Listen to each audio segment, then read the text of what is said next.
Hello everybody, welcome. My name's Albert Baker. I'm COO of Dinalto.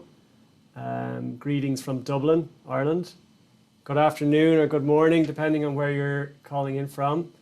I'm delighted to have you all here today. It looks like quite a packed webinar, I'm glad to announce. So thank you very much for joining us today. We hope you find this useful. So, as we all know, personnel and asset tracking is increasingly becoming an important part of IoT.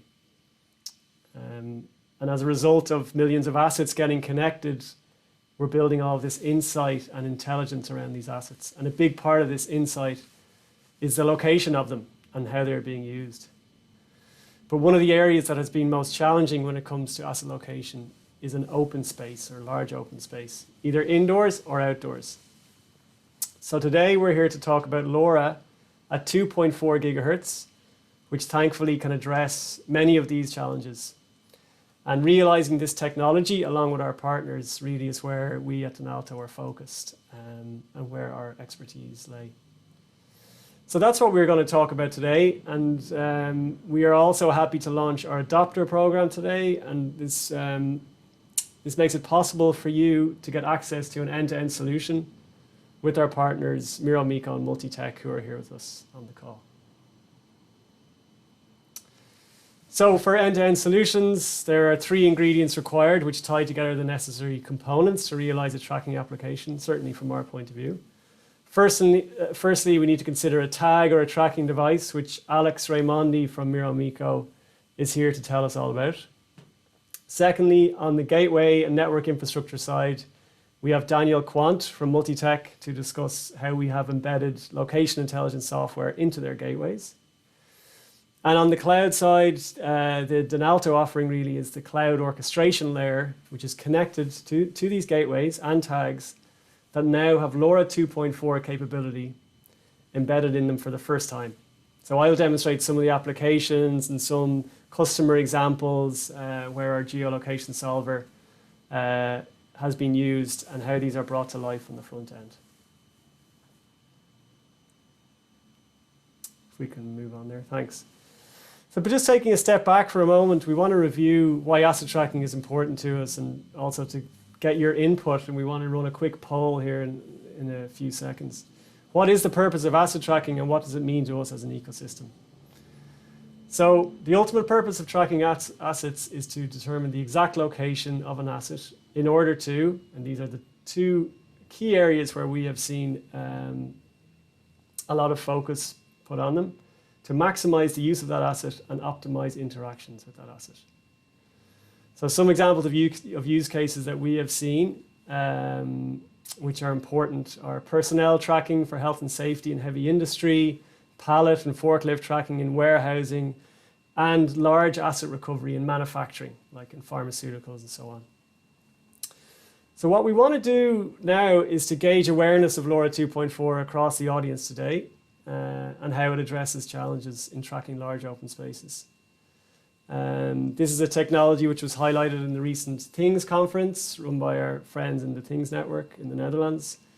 And it is seen now as a technology that's very much here. It's used in the shipping sector for logistics and so on. So we want to really pick your brain on how you see LoRa 2.4 just at the start of today's webinar. So if you can input your answer once this poll pops up, that would be great.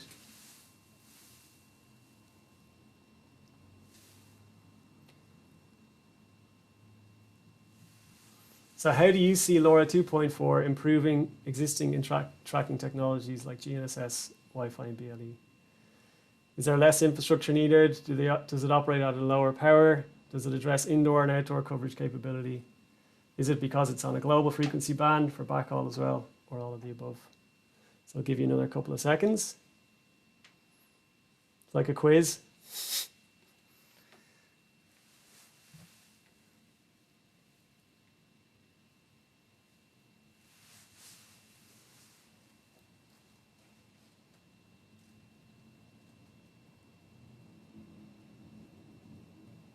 Are the results in there, Mary Catherine? Aha, interesting. Okay, so it looks like all of the above went out. Yeah.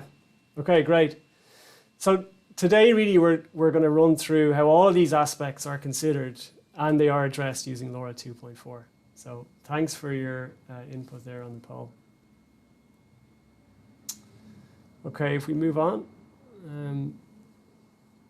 So we know there are a broad range of options when it comes to tracking. It depends on your use case, very much so, how frequent you want to get location data from an asset, where you want to track, how many sites do you want to track across, what's your cost point, what's the accuracy you need.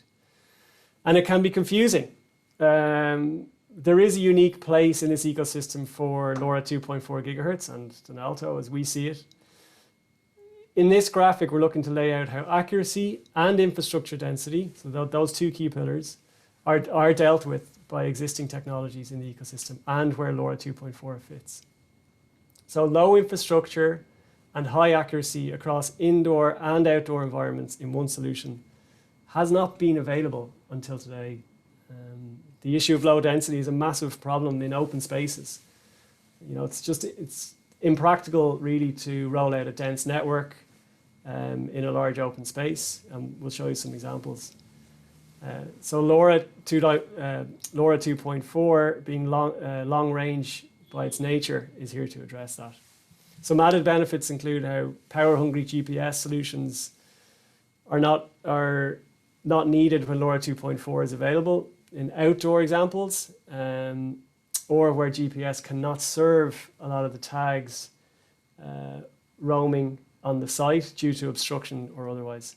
So to summarize, this technology is particularly relevant for people who are dealing with large open spaces, either indoors or outdoors. So a campus setting, a wide open space. And these spaces, by definition, aren't friendly to dense amounts of infrastructure. Okay, so if we move on. So what does Dinalto actually do? So Dinalto IoT is a distributed IoT platform. And our platform embeds location services in devices and gateways, like, for example, Miromico's tag and MultiTech's conduit gateway, which we'll hear about now. And we leverage geolocation engines in the cloud to enable accurate location of tags, but with up to 10 times less infrastructure needed and at a significantly lower power than traditional technologies like GPS.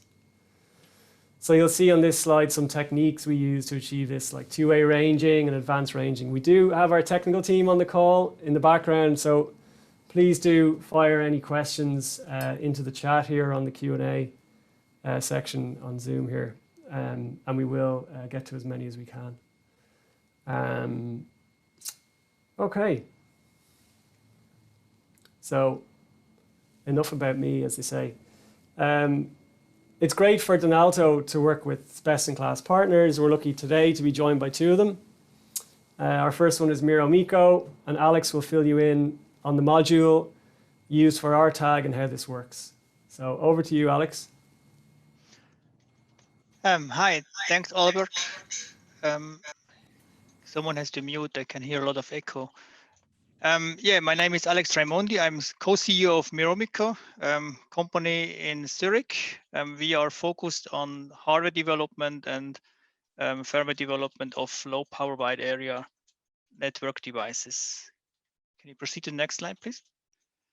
Yeah, so Miromico itself is split into 2 or 3 departments. One is completely separated. It's focused on integrated circuit design in the area of high-speed analog mixed signal ASIC, in the area of 100 gigabits per second and more, on top-notch processes like down to 5 nanometers. In the 2 areas which are led by me, we are working on embedded systems and Internet of Things. So in embedded systems, we are more focused on project-based development for customers. So we help our customers to develop their ideas and bring them into high volume mass market products.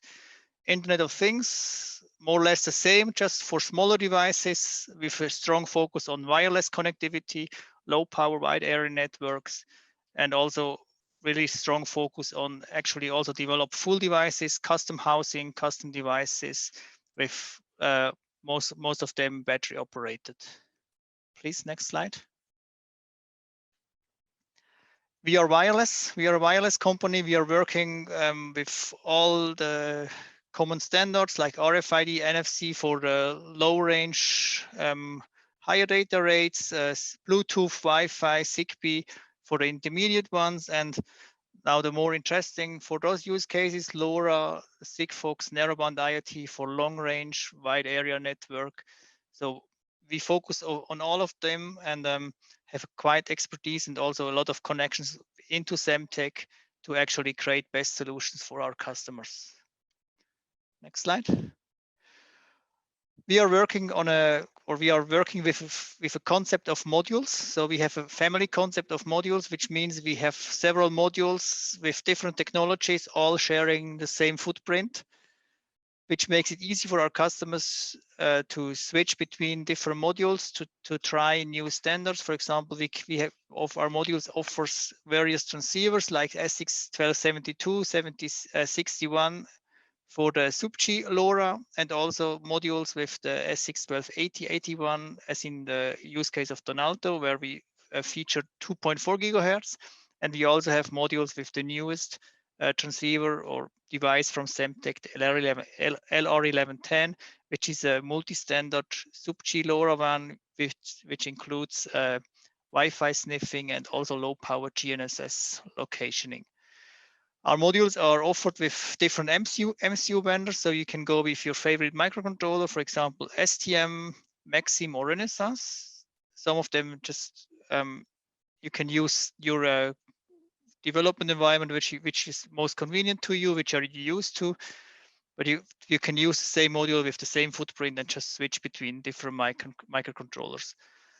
All the modules features different options, such as UFL connector for an antenna. If you don't want to integrate antenna into your PCB, we have modules with integrated antenna to ease or to increase the speed for proof of concept devices. And also, if you have to integrate the device with your own antenna, which is the case in most of the specific customized developments, our modules offer a pad connection, so you can bring the antenna into your PCB and optimize the design for performance. Other options we offer on the modules are onboard flash to store additional data, like in a GPS tracker. You want to probably save location fixes while there is no network available. And we also have modules where we also have integrated sensors such as humidity temperature sensor or accelerometers, which are directly on the module. And just to point it out again, we offer seamless migration between the modules by a common shared footprint of all the modules. Next slide, please. We have vast expertise in 2.4 gigahertz LoRa. We have one module which is used in all the Dinalto products, where we have SX1280, 81 based module together in a combination with an STM32L4 a microcontroller for high performance applications. We can also migrate it down to a Cortex M0 from STM if cost is more priority than the processing speed on the module, and also offer different clocking options such as T60 Crystal for either the radio transceiver and or the microcontroller. This is especially important if you want to do ranging with your module. You need to have accurate clock reference. And this module, as pointed out, is used in products we developed in close collaboration with our partner Dinalto for their tracking solutions. Next slide, please. To complete our set of devices, we also offer 2.4 gigahertz gateways, which is based on our modular gateway system. The gateways are based on a mini PCI Express design, where we have two slots where we can just swap the cards. So we can add, for example, LT as backhaul. We can either use a sub-G LoRaWAN concentrator gateway card, or we can also use a 2.4 gigahertz card for 2.4 gigahertz networks. The gateways are support external internal antennas, and we also have open Linux system so that our customers can run their own firmware, such as packet forwarders or MQTT integrations directly on the devices. It's optimized for low cost, so the processing performance inside the system is not at the highest end, but it's for most of use cases it's quite enough, and it's an open Linux system, so it's easy to integrate and develop on it. Next slide. In addition to just supporting LoRaWAN or LoRa on our 2.4 GHz modules, we have integrated a Bluetooth stack together with our partner Blue Kitchen, which means we can run dual stack applications, which means LoRaWAN or LoRa or any kind of proprietary stack based on the Semtech chipsets, together with a real Bluetooth low energy BLE stack. The stack supports Bluetooth peripheral role with full support for Bluetooth 5. So the stack is completely contained and running in the microcontroller, and the footprint is as small that, as I pointed out, is allowing to run dual stack applications. So you can either use Bluetooth just for advertising, like a beacon is doing, or you can use Bluetooth in a connectable mode, for example, for configuration if another device is close by and you want to set up your device. In common with all our module, the user application can also be integrated directly on the module with the stack. And so you can do a single microcontroller application by using our modules. The Bluetooth stack is in a dual non-commercial, is in a dual stack, or is a dual license. For non-commercial, it's free, and for commercial license, it's based on royalty agreements with Blue Kitchen. As a next, we will show you a video on how the Bluetooth stack is working.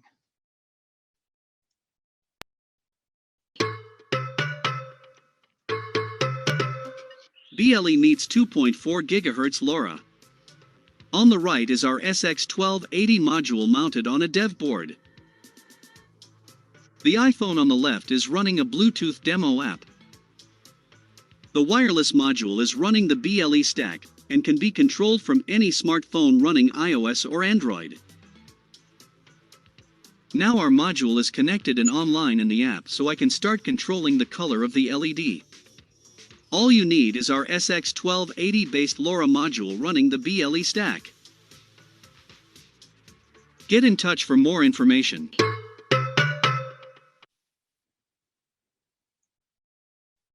Thank you.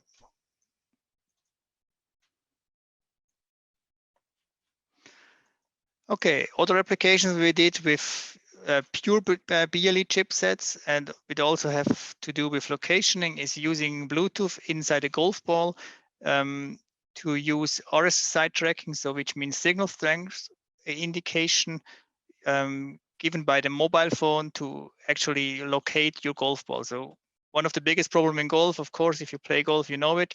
Once the ball is in grass, it doesn't have to be deep, like 5 centimeters enough. You will never find your ball, even if you're close by. And using this chipping solution with the BLE inside the golf ball, you will be able to track down your ball within less than a minute, once it's somewhere out of the fairway and not easily visible.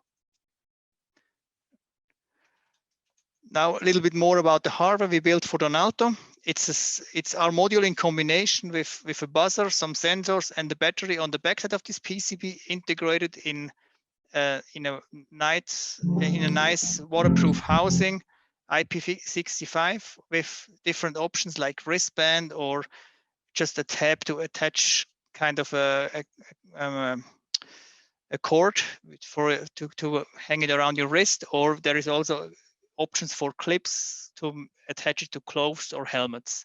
So it's all based on our module, some LEDs for debugging, and the buzzer device because for easy signalation out of the housing.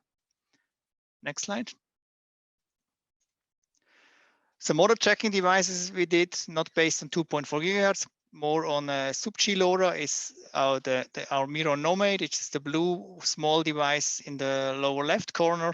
It's a GPS tracker optimized for bird tracking, so we can attach it to small birds like falcons. And we can track the birds on their way to Africa and back. And once they leave the LoRaWAN networks, we start logging the data points inside the onboard flash. And whenever the bird is back in the network, we can start download the data. And so in that way, we can recover their full track of their wandering around the globe. The Miro Cargo is our ruggedized industrial tracker, which is also a LoRaWAN based GPS tracker, fully customizable in firmware and also offering different sensors in their hardware configuration. Our latest device, the Miro Track It, is a tracking device based on Semtech LR1110.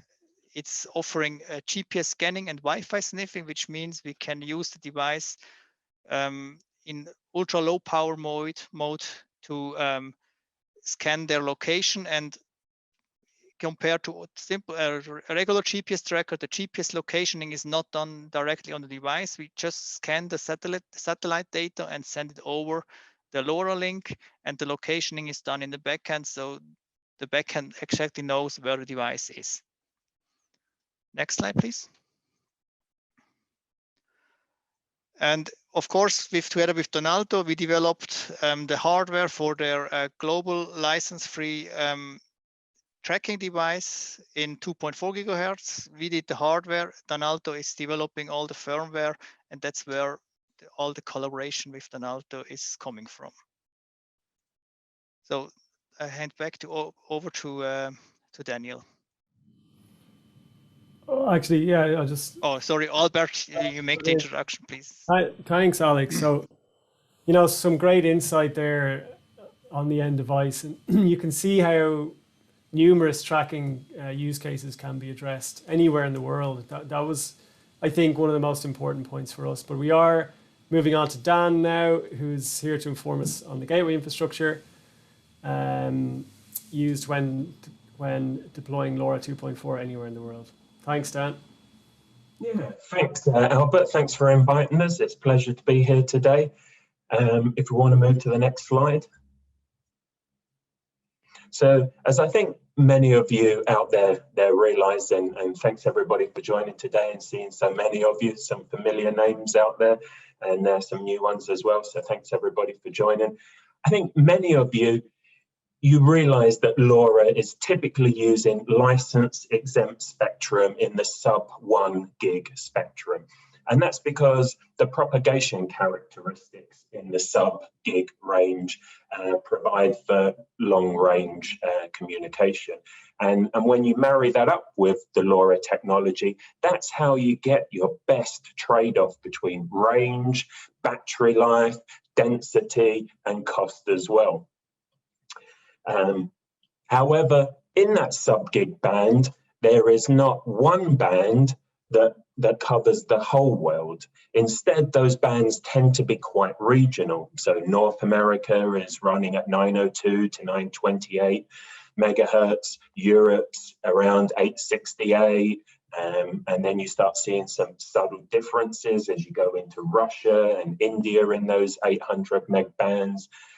Much of Southeast Asia is running upper side of 900 meg, and of course China's running perhaps 3 or 4 different channel plans. So what is a channel plan, right? A channel plan is a defined area of spectrum where the assets that use that spectrum have a particular definition of what their bandwidth is on the uplink and downlink, and what their power level, maximum output power level is, in part because it's shared spectrum and we should all be good citizens and we should be able to mix technologies within that band without interfering with each other. So for a similar reason, there's limits typically on getting on the air. So listen before talk is used in some channel plans, and then there's dwell times and duty cycle restrictions. And all the time you're in that region, I mean, you're getting your best trade-off of your range and your battery power.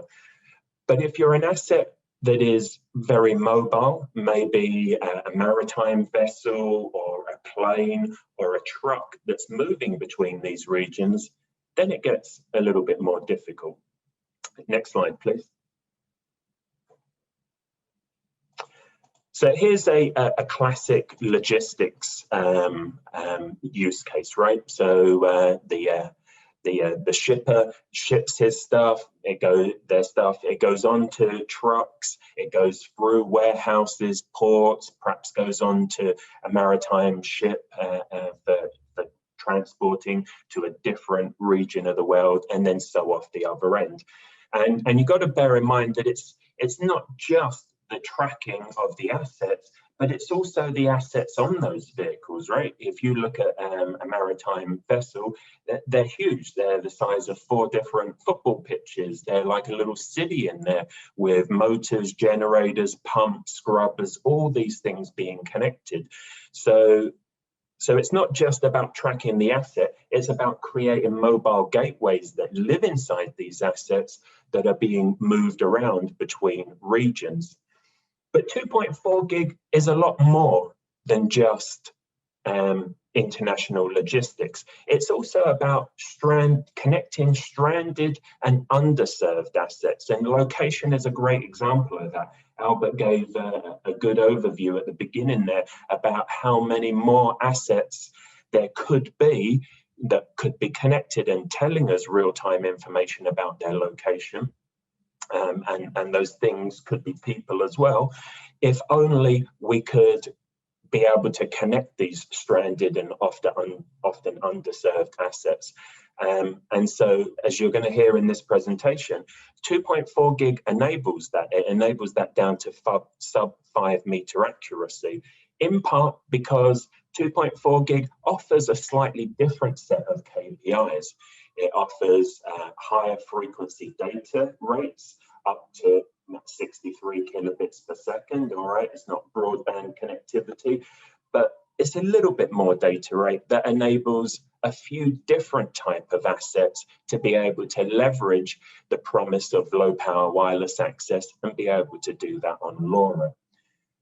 You heard me earlier on talking about on-air time restrictions. Well, 2.4 gig, not only is it a global band all over the world, we're using it, many of us, every day for Wi-Fi and Bluetooth, but you can use it with LoRa, and when you do that, you remove those on-air time restrictions.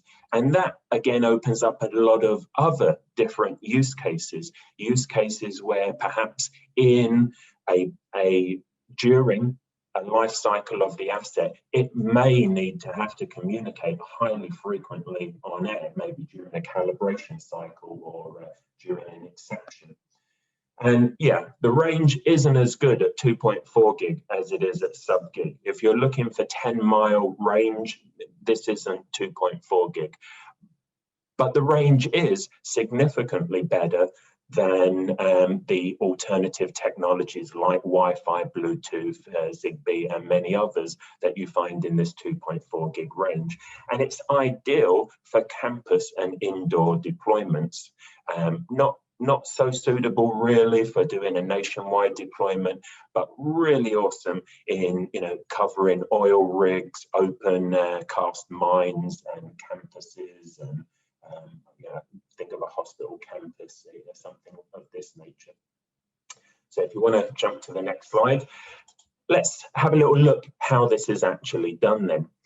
So in that 2.4 gig band that covers the whole world with a license exempt spectrum, that has a bandwidth of 80 megahertz.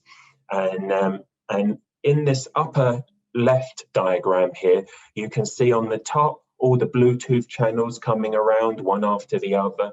And underneath that diagram a little bit, you can see those little semicircles showing the Wi-Fi bands, which are much broader than 1 megahertz. You can see how they're coming through and they're overlapping each other all the way through. The diagram shows 1, 6, and 11, but all of the other channels are slowly moving along that band, overlapping each other.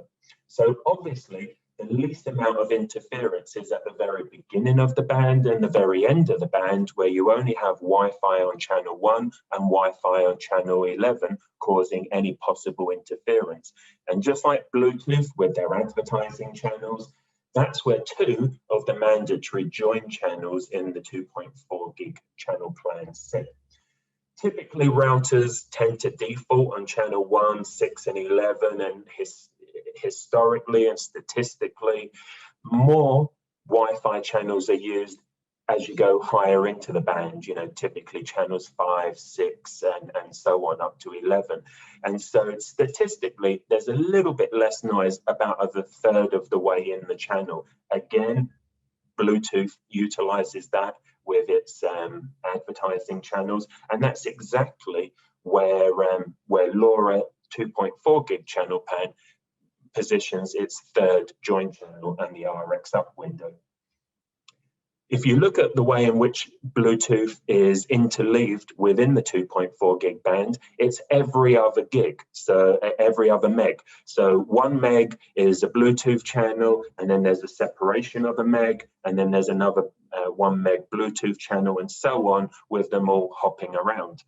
And so it made just natural sense to put that LoRa channel inside that empty, odd spaced megahertz block there, and you see that in that bottom right hand diagram there.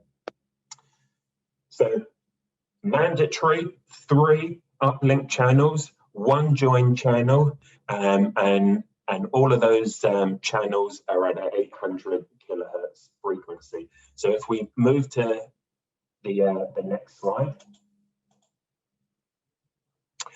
So I think for many of you out there, this was probably the first LoRa gateway you ever had fun setting up, and I hope that you've continued to have fun and scaled a lot of them. This was the first programmable IoT LoRaWAN gateway on the market back in 2014. We launched it back in September of that year. And it's absolutely optimized for being able to support a mix-up of wired and wireless technologies. And it has these plug-in cards in the back, and we obviously did them for LoRa. That's what we launched back in 2014. And well, we've gone into outdoor gateways, which obviously set up for more rugged environments. We've also gone into lower cost, all-in-one board gateways, which are more suitable for commercial environments. But it's all much the same platform. It uses our mPower software, which enables you, the developer, to be able to drop your own applications into this gateway, be able to use our Lens environment to be able to send unique keys out to all of your different endpoints, and be able to distribute that intelligence to the edge so that you can process your data locally, you can integrate directly into cloud platforms, or you can integrate directly into your own on-prem systems that may be even isolated from an internet connection. We also support packet forwarder mode, have done since the beginning, and a lot of these gateways are used in those more centralized configurations like public networks. And we also support basic station now, which is being used with the AWS LoRaWAN core service. And Device HQ is our native device management platform that enables you to get the most out of these assets and be able to scale fleets of these devices around the world. Now, in addition to supporting most all of the LoRa channel plans in the sub-gig area, we now have a LoRa 2.4 gig card that just slots in the back, and you're able to connect up assets anywhere in the world. So if you want to move to the next slide, Darren, please. So let's have a little look at how that's done. So it's a 3+1 card. So it has those 3 mandatory join channels, and it has the 1 uplink channel. All of those channels are at 812 kilohertz. And because that is more than 500 kilohertz, the 2.4 gig channel plans around the world, if you add them all up and you take the lowest common denominator, they're all a little bit different between some regions in the world. But if you take the lowest common denominator, 500K or more signal enables you to transmit on air indefinitely, much like you enjoy with your Bluetooth and your Wi-Fi. So at 812 kilohertz, we're able to get a little bit more data rate, but we're also able to satisfy that on-air time limit. Also, lowest common denominator around the world is 10 dBm EIRP max output power. And so all the time we're transmitting at 10 or less and at over 500 kilohertz, we're able to stay on channel indefinitely. And these cards, they just, as I said, plug into the back of our gateway, and by doing so, you're now able to mix and match and be able to support 2.4 gig in your deployment. So next slide, please. So here's a classic deployment architecture slide here. So you see from Miromico, the tag bands there attached in this case to a person. They're talking back, communicating to MultiTech gateways, could be an indoor, could be an outdoor MultiTech gateway.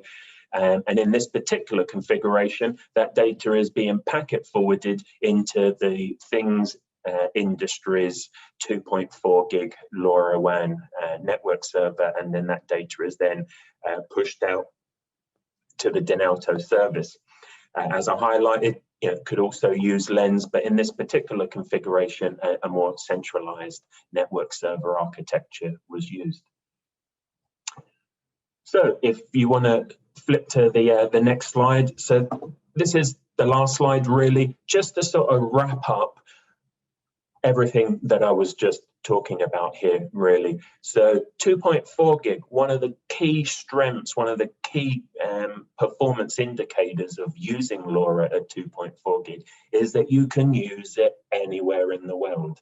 You're not limited to a particular channel plan in a particular region, or the complexities of knowing when to switch channel plans in order to not run afoul of regulatory compliance in a particular region that you're moving into. That enables you to be able to create single SKU products where you perhaps don't know where they're going to ship in the world. It enables assets that are on highly mobile vehicles like ships to be able to move around very freely. Having more than 500K of signal bandwidth and less than 10 dBm max output power means that we don't get those on-air limits. Those on-air limits and restrictions are lifted. And that's ideal for assets that need to use a little bit more payload and need to be on channel perhaps a little bit longer. And it's ideal for assets that perhaps need to get on channel more frequently at points in their life due to exceptions or setup and calibration. You get best-in-class 2.4 gig performance. You are not going to get the range that you get at sub-gigahertz, but you are going to get significantly better range than you see in other 2.4 gig technologies. And you get the excellent high interference immunity and the coexistence characteristics that you're used to with LoRa. And when you add all of this up, it becomes the requirements, the pre-requirements, if you like, to be able to get this improved localization, to be able to be on channel longer in order to get more accurate measurements down to sub-5 meter accuracy, and to be able to maintain that high accurate position intelligence at 10 times less infrastructure than other technologies like, say, BLE beacons, 5 times less battery power, and the low latency, high fix rate that's needed in many of these types of location and localization use cases. Over to you, Albert. Wow, fantastic, Dan. Thank you so much. There's a great level of detail there as usual. For us, just to reiterate to anyone on the call who uses MultiTech's equipment, it is possible to retrofit an M card into a conduit gateway, and all of a sudden it's enabled with LoRa 2.4. That was a huge one for us. We were familiar with the platform with Device HQ, and we're very happy to have MultiTech as a partner as a result. So thanks again, Dan, for that. Yeah, pleasure to support you in another great application that's connecting more and more assets and people out there. Absolutely. We might go into a couple of examples actually. So if we just move on to the next slide, just to bring us back to how we tie it together again. So the fundamental offering that Dinalto has is a distributed end-to-end solution in collaboration with our partners here today. And each layer contains firmware and software components which make them compatible with each other, with the other layers in the system to tie everything together. That's really where we play in this system. So here on the tag side, we see advanced ranging used and LoRa 2.4 transmission, which facilitates that high duty cycle communication like Dan was just mentioning. And this allows us, you know, to be scalable, gives us control over the tag, and obviously a higher bandwidth than sub-gig LoRa. If we move on the gateway side, Dinalto firmware enables ranging capabilities on the MultiTech conduit gateways. To note again that global aspect of 2.4 has been seen as a really, really appealing feature. You know, in sub-gig LoRa, and we were involved in a lot of initiatives going back probably 2 years now, trying to use sub-gig LoRa for triangulation and positioning itself. Whether the accuracy got there or not, I think we all know it didn't, or it wasn't for sub 5 meter use cases. But roaming and having different chipsets or possibly different configurations for different geographies was definitely a barrier. So this is really seen as, you know, globally deployable, and I know we're emphasizing it more and more in this call, but that is a powerful aspect. So the cloud platform is the landing spot for the gateway and device data, and this is where our location solvers are. They're used to calculate location, solve location or fix location. This is also where the solution presents data for end users, which we will show a couple of examples. So front-end applications. There are larger clients in oil and gas or manufacturing who just want to use an API, take the data off, do their own visualizations, do their own analytics, geofencing, etc. Obviously, in certain cases, if it's a proof of concept or if it's a smaller deployment, the full end-to-end right up to that GUI, that, you know, user interface is needed. So that is also included here. So if we just move on, we have a couple of examples here now. So this client, essentially a large distributor with multiple warehouses across Europe and the US.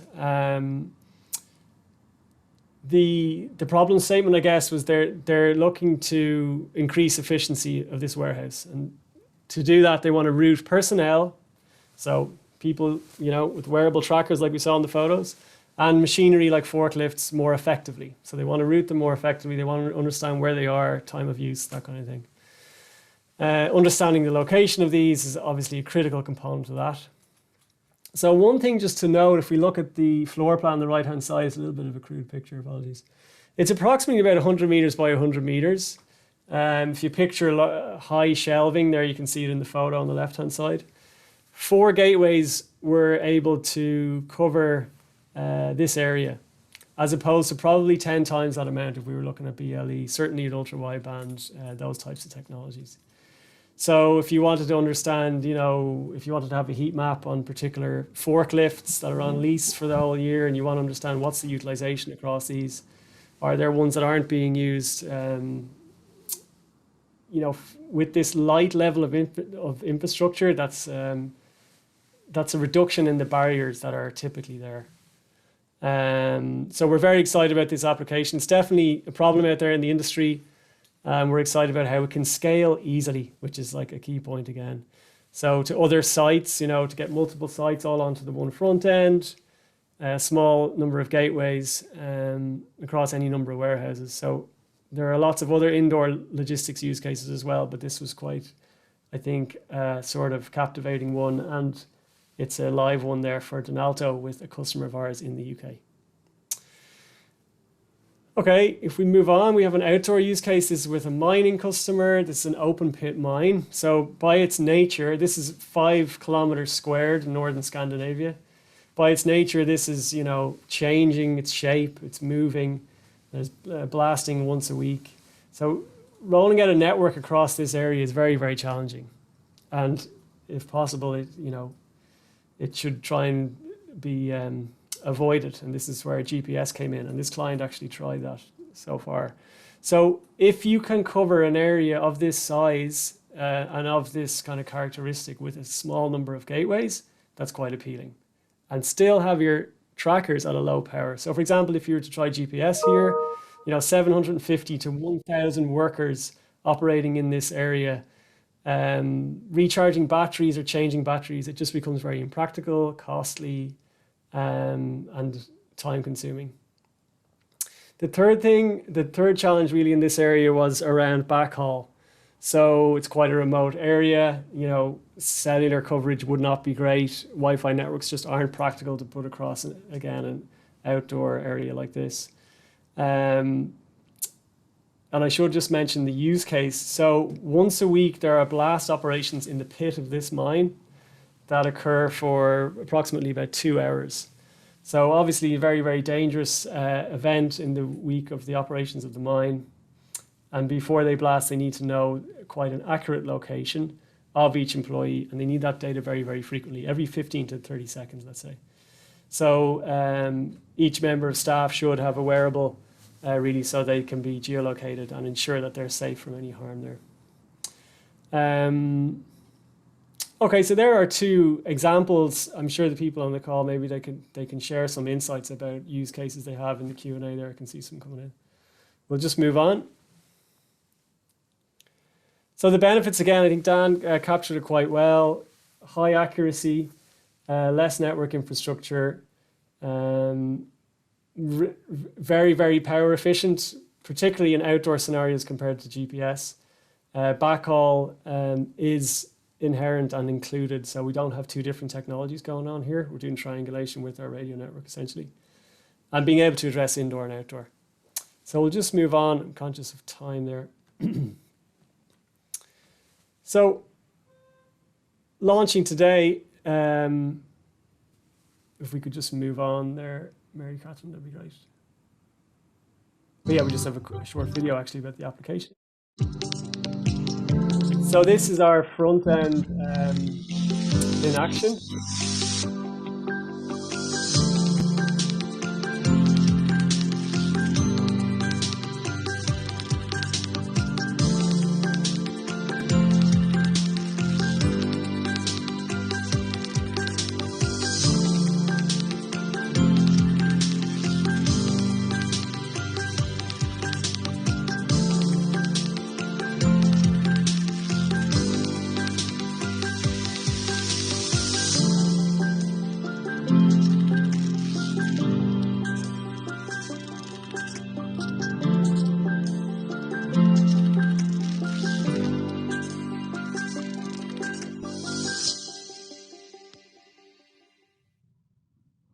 Yeah, so I think a key part there is on a map, either an outdoor map or a floor plan, that you can draw your zone, and then geofencing will be applied in the statistics section of the front end application. But we're more than happy to demonstrate this front end to anyone. If they'd like to get in touch, that'd be great.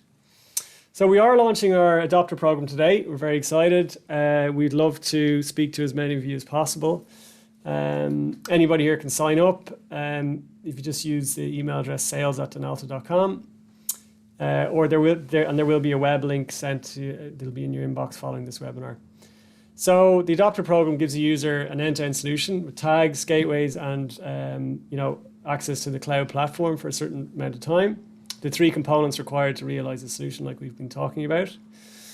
There is a process as part of the program which we follow to ensure success. So we don't just send out kit and off you go.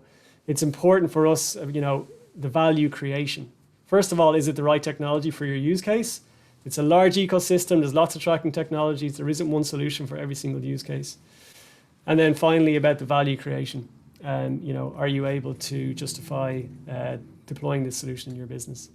So the next slide is around the bill of materials and what's included from a hardware and software point of view to try out this solution. Small number of tags, small number of gateways depending on your environment, and access to that front end where there is an API to take location data or to visualize the data using your own floor plans, using your own maps, which can be uploaded to the platform. And I don't mean to rush that part either, but I do want to get to some of the questions. So I hope everyone got something from our presentation today. I'd love to just thank Dan and Alex again for contributing, and maybe I can throw a couple of questions their way as well. So just move on here. I'll have a look. Dan, any plans for satellite-powered gateway?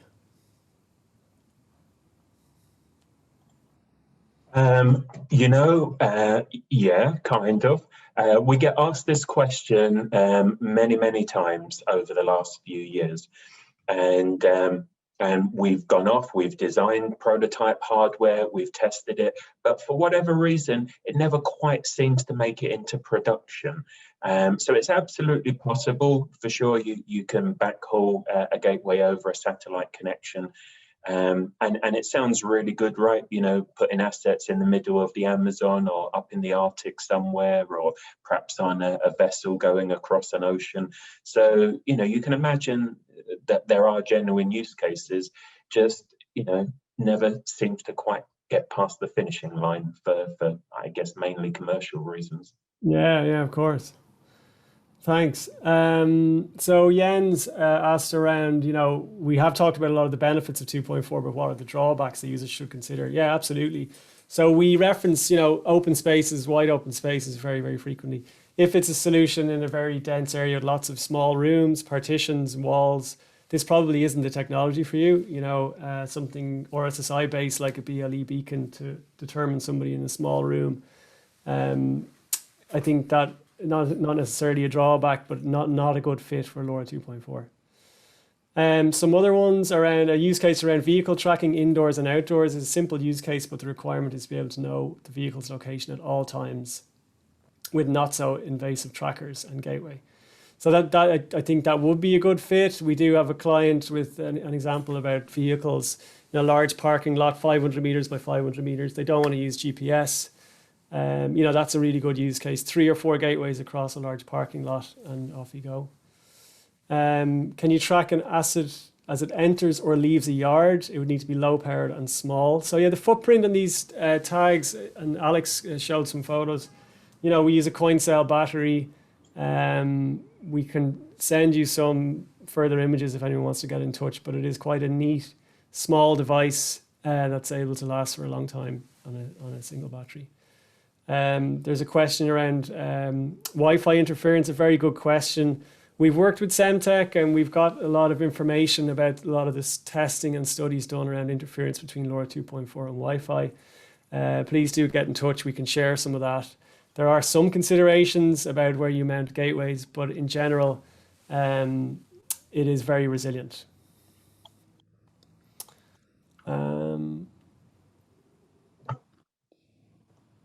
So in terms of max range, we've seen, you know, line of sight outdoor in a smart bay, like a marine use case. We've seen up to 5 kilometers using LoRa 2.4. That's obviously quite an ideal scenario. There's very few obstacles there. Indoors, like I showed, you know, a few hundred meters by a few hundred meters, which I know is quite a broad measurement, is easily addressable. So it all depends on the environment, I think. How many measurements does a LoRa 2.4 device need to perform to get any accurate range estimation? So we typically work off a number of pings that's configurable, and that can be changed, again, depending on the environment. We use 10 at the moment. But there might be somebody on the call, maybe David or Tom, who can give a bit more information on that, Thomas. So we'll try and follow up with you afterwards. Location precision in the urban area. So typically, most of these are in a campus environment, you know, again, manufacturing floor, you know, shipyard, oil rig, large parking lot, these types of areas. Quite enclosed. They might be large, but it's not really, you know, like Dan was saying, it's probably, well, we certainly haven't done it yet, but deploying a network across a city or a, you know, a large district like that, that hasn't been done yet. It really, 2.4 gig ideally suits itself to these more campus and indoor deployments. And you know, a campus can be an open cast mine. I mean, you know, a campus is a reasonable size Absolutely. area, but it's just not a city or a country. I mean, you're really trying to bring the location technology to where you need it. That's it, you know, and I kept saying campuses and people saying, how come you're only putting these out in universities? I said, no, you know, it's a bit broader than that. There's a question around angle of arrival or RSSI-based localization from Marcel. So just to be clear, and we can certainly go into more technical detail with anyone that wants to get in touch, it is all timing based. We're doing ranging.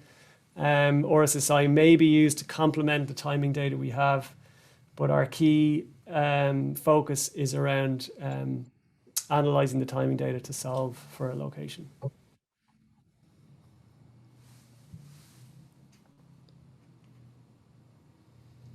Okay. On the footprint of the tag, Alex, maybe you could just comment on the different forms of the LoRa 2.4 tags that are available today.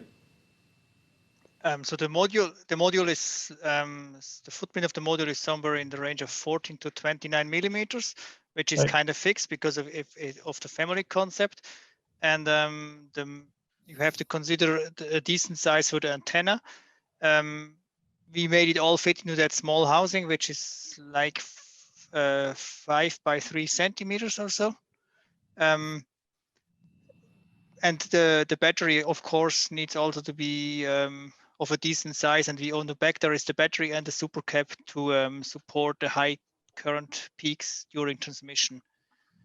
But I think this is what is kind of the smallest size you more or less can get with a tags and decent antenna. But of course, larger is never a problem and will just improve the antenna. And do you see a difference in footprint between, let's say, a standard GPS tracker and a LoRa 2.4 tracker? Is there a big difference in size or not? I mean, you can build small GPS trackers if you compare like sport watches and stuff like this. Yeah. It's in the end, it's more depending on the costs because of the antenna integration. But the chip, the 2.4 gigahertz stuff could be made smaller. But It all depends on what battery efficiency you want to get, right? The battery, the point with 2.4 or the LoRa transmission needs high peak current, so you have to be able to support that. But the GPS watches, for example, they are using rechargeable batteries which can support this high current. So the primary cells with high energy density don't offer that peak current support, and I would say it's comparable, but you need to do some development and put some brain into it. Okay. It's hardware. Hardware is hard. It's not just compiler optimization to get the stuff smaller. Yeah. Hardware is hard. Daniel, just one there, and there's a point around MultiTech sub-gig conduits. I think there are some audience members who will be very familiar with the conduit, but new to 2.4. So you might just go through. I mean, it is just an extra card in the back, or what functionality do you lose in the conduit when you do that? Nothing at all. You retain all those cellular backhaul options that are all certified around the world, different operators, different regions. So no changes there. You get the device HQ to be able to activate, provision and scale your assets and manage them over the life cycle of that gateway. So no changes there. You get the same programming environments within the gateway to be able to analyze data on the fly and be able to complement data coming in from other wired and wireless connections. So no change there. Physical look and feel, size, dimensions all stays the same. It is literally just a plug-in card at the back that instead of being 868 or 915 or 920 becomes 2.4 gig. Yeah, and obviously if factory or warehouse had some conduits in there for some sub-gig LoRa use cases, they may need an extra couple of gateways to get triangulation and like a little bit more density there, right? Yeah, so yeah, just standard conduit gateways can retrofit existing ones, combine new ones. It's the same conduit platform. Yeah, that's excellent. We still have questions coming in. I don't want to keep too much of people's time here.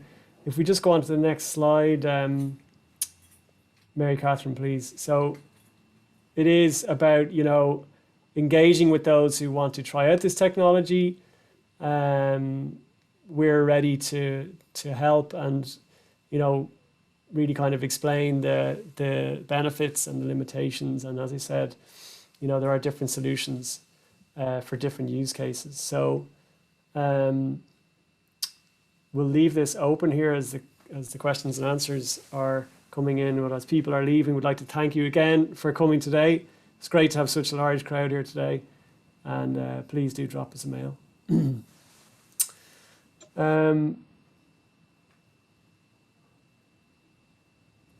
guys are busy in the background typing answers to questions here. There isn't any real limitation on the number of tags that you can localize in the environment. It obviously, thanks Hamza for your question. It really is around how frequently you want to get this location information, you know, and then we can increase the number of gateways in the area. Personnel tracking by nature will be very, very frequent uplinking, so possibly every 30 seconds, you know, in the health and safety example. Then again, assets, they may be static for a long time. They will leverage the accelerometer on a tag so that when the asset is moving, it will start reporting, but otherwise to not do that to preserve the battery life. So, you know, that would be much more scalable in terms of using 3 or 4 gateways than it would be to have, you know, thousands of people reporting every 30 seconds. So it's sort of, it does depend, Hamza, on the use case, but maybe we can talk offline after this as well. So Matthew, if the asset uses low energy consumption, taking into account that this reduces the transmission power, what is the maximum distance for sending data between an asset and a gateway? Yeah. So, you know, it's set up for the max required range and can be up to 5K. Obviously, optimizing data rate and transmission power, it's something that has to be done, again, depending on where it's being deployed. So I think we'll leave it there. I don't want to keep people too much longer. So please do visit the site, get in touch with Dan, Alex, or any of the team here at Dinalto. We'd be delighted to support you through your tracking journey. And we hope to hold another one of these sessions probably around the summertime with some more examples of what we've done. So have a great day, and thanks again. Thanks, Dan. Yeah, and the call to action, remember, is get yourself a kit and go see it for yourself. Dinalto's got you hooked up with everything that you need, all in a kit.